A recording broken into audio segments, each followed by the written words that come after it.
2018 അരവിന്ദൻ്റെ അതിഥികൾ എന്ന സിനിമയുടെ ഇടവേള സമയത്ത് ജോഫിനോട് ഞാൻ പറഞ്ഞ ഒരാശയം, ഇന്ന് ഒരു വലിയ മലയാളത്തിൽ വലിയ വിജയ ചിത്രമായി മാറിയിരിക്കുകയാണ്.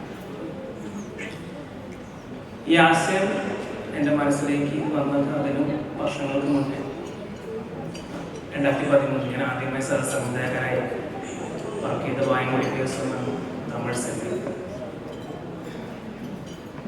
മൂന്നാറിലായിരുന്നു ആ സിനിമയുടെ ഷൂട്ട്. അതിൻ്റെ ജൂനിയർ ആർട്ടിസ്റ്റ് കോർഡിനേഷൻ എൻ്റെ ഞാൻ എൻ്റെ അസിസ്റ്റൻ്റായിരുന്നു. അന്നാണ് ഒരു സിനിമയ്ക്ക് പിറകിൽ ജൂനിയർ ആർട്ടിസ്റ്റുകളുടെ ജീവിതം വളരെ ക്ലോസ്ലി വായിച്ച ഒരു അവസരം എനിക്ക് ആദ്യമായിട്ടുണ്ടാകും.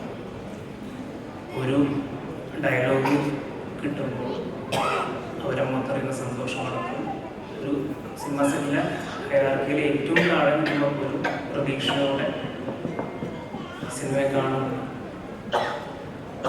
അവരുടെ ജീവിതം എന്നാണ് ആദ്യമായിട്ടുള്ള അവസരം ഉണ്ടായത്. അവിടെ നിന്ന് പറയുകയാണെങ്കിൽ എൻ്റെ ഞാൻ താമസിച്ചിരുന്ന ഹോട്ടലിലെ റിസപ്ഷനിസ്റ്റ് ആയിട്ട് പെൺകുട്ടി, ആ പെൺകുട്ടി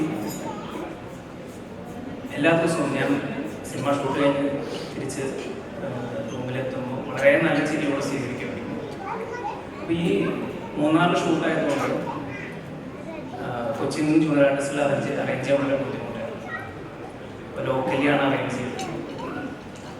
ഒരു ദിവസം ഞാൻ നോക്കുമ്പോൾ ഈ പെൺകുട്ടി സെറ്റിൽ ജൂനിയർ ആർട്ടിസ്റ്റ് കൊണ്ട് പതിവ് പോലെ വളരെ മനോഹരമായിട്ട് തന്നെ ചെയ്തു. അതേസമയം ഷോട്ടിൽ ഫ്രെയിമിൻ്റെ ഒരു അറ്റത്ത് നിൽക്കുന്നവരെ അസോസിയേറ്റ് ചെയ്യുമ്പോൾ വളരെ ഷോട്ടിൻ്റെ സിറ്റുവേഷൻ ഉണ്ട്. അവർ വളരെ ഷോക്ക് നോക്കി പോകാൻ അന്ന് എവിടെയോ അത് ഇമോഷണലി ഹുക്ക് ചെയ്ത് പിന്നീട് ഞാൻ 2 കൊല്ലത്തോളം സിനിമ കാണുമ്പോൾ മുന്നിൽ നിൽക്കുന്നവരാണ് ശ്രദ്ധിച്ചത്. നോക്കുമ്പോൾ അവർ പല സിനിമകളുമുണ്ട്, ഇതുവരെ ഞാൻ അവരെ ശ്രദ്ധിച്ചിട്ടില്ല. പക്ഷെ അവർ പല സിനിമകളും അങ്ങനെ കൺമുന്നിൽ ഉണ്ടായിട്ടും കാണാതെ പോയത് എന്ന ചിന്തയാണ് രേഖ എന്ന കഥാപാത്രം. പിന്നീട് 2015 സമയത്ത് ചേലക്കര പോലീസ് സ്റ്റേഷനിലോ ഒരു വാർത്ത കാണുന്നു. ചേലക്കര റൂമൊക്കെ ലഭിക്കും ചേലക്കര പോലീസ് സ്റ്റേഷനിൽ. പിന്നെ അവിടുത്തെ വനപ്രദേശത്ത് ഒരു അൺഐഡന്റിഫൈഡ് ബോഡി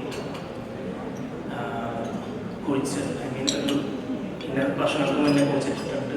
പക്ഷെ അതിൻ്റെ ഡീറ്റെയിൽസോ കാര്യങ്ങളൊന്നും വെളിവാക്കിയില്ല. പോലീസ് നോക്കുമ്പോൾ അവർ ബോഡി ലഭിക്കും, പക്ഷെ ആരാണ് എന്താണെന്ന് അറിയാൻ അന്വേഷണമായി. ഈ 2 തോട്ടും മനസ്സിൽ നിറച്ചായി. അങ്ങനെയാണ് ഇതിൻ്റെ ഒരു ഏകദേശം കഥാരൂപമായിട്ടും ആദ്യം മനസ്സിൽ വന്നത് ഒരു മനസ്സിലാക്കുന്ന ഡിസിഷൻ എന്താ വെച്ചാൽ ഇതൊരിക്കലും ഒരു കംപ്ലീറ്റ് ഫിക്ഷണൽ സ്പേസിൽ വർക്കാവില്ലേക്കാണ്.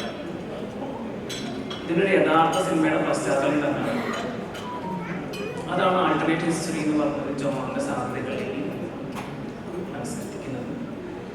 അങ്ങനെ ഏകദേശം ഈ കഥാരൂപം ആയതോടെ 2018 ഞാൻ ജോഫിന് അരവിന്ദൻ്റെ തിരുവനന്തപുരം സിനിമ കാണുമ്പോൾ ഇൻ്റർവൽ സമയത്ത് ജോഫിനോട് ഇതിൻ്റെ ഏകദേശം ആദ്യത്തെ ഒരു സ്റ്റോറിയായിട്ട് ഞാൻ പറയും. അത് വലിയ യാത്രയുടെ തുടക്കമായിരുന്നു. അതിൽ ഒരുപാട് കാര്യങ്ങൾ ജോഫിന് പറയാനുണ്ട്. അത് സാധാരണ വെറുതെ പറയുന്നതല്ല, ഒരു നിസ്സാരമായ കാര്യമായിരുന്നില്ല. വളരെ കഷ്ടപ്പാടുള്ള യാത്രയും പിന്നീട് നേരിടേണ്ടി വരുന്നത്. അതിനെ കുറച്ചും കൂടി ജോഫിൻ തന്നെ പറയും. അപ്പോൾ എന്തായാലും ഇത്രയും വലിയൊരു വിജയം സമ്മാനിച്ചതിന് എല്ലാവരോടും, സിനിമയിൽ വർക്ക് ചെയ്ത എല്ലാ ടെക്നീഷ്യൻസിനും, പ്രേക്ഷകരോടും, അഭിനേതാക്കളോടും എല്ലാവരോടും നന്ദി പറഞ്ഞു. നമസ്കാരം.